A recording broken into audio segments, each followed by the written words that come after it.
Welcome to Smalltalk Daily for Thursday, March 25th, 2010. This morning I wanted to go through a little bit about comparing objects, in particular the kind of codependence between the equal message and the hash message.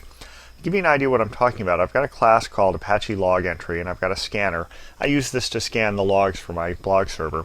And what I'm going to do is just read these in. I've got a small version of this log, about 10 entries in it, so that it doesn't take a long time. So if I take a look at the entries by doing this, let's just go ahead and inspect the entries.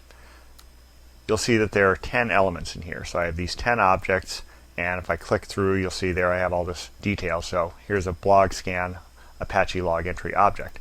Now let's go down here and say, well, what about the unique ones? Meaning, in terms of uniqueness, what I mean in this case is two things that come from the same IP address, as far as I'm concerned, are the same thing, because in log terms it means the same person probably is browsing. So let's go ahead and do this.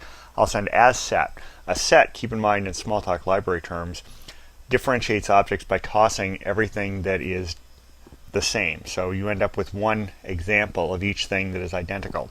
Now, of course, the same person could be browsing multiple web pages, so this is not a proxy for all equivalent operations on logs, just the one I'm interested in at the moment. So let's go ahead and try that.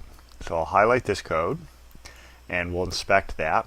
And notice now I end up with a set of 1, 2, 3, 4, 5 objects. Out of these 10 that I picked here, it turns out that 5 of them came from the same IP address, so they were unique. Now, the interesting question I wanted to answer this morning, now that I've given you this background, is how does that uniqueness get tested? Well, let's go and find class Apache log entry, and we'll find that there are two methods here. Equal, which just asks is the origin the same as another origin, and then I've overridden hash, and the hash is just the hash of the origin. So whenever you override equal, you should probably override hash, because when you try to put objects in a dictionary, you're going to use hashing, and if the hashing gives you collisions you didn't want, you could end up with some interestingly bad behavior. So give you an example of where that information comes from. Let's go ahead and browse class object.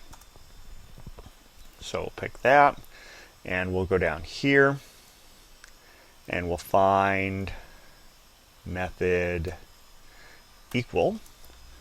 So there it is. Notice the comment. Answer whether they're the same object. If equal is redefined in any subclass, consider also redefining the message hash. So this is how equal and double equal differ.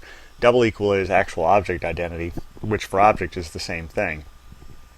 Equal, on the other hand, just means some equivalence defined by you, the end developer, meaning you also probably need to redefine hash unless the superclass you're inheriting from happens to already have a hash method that works for you, which is not going to be a common case.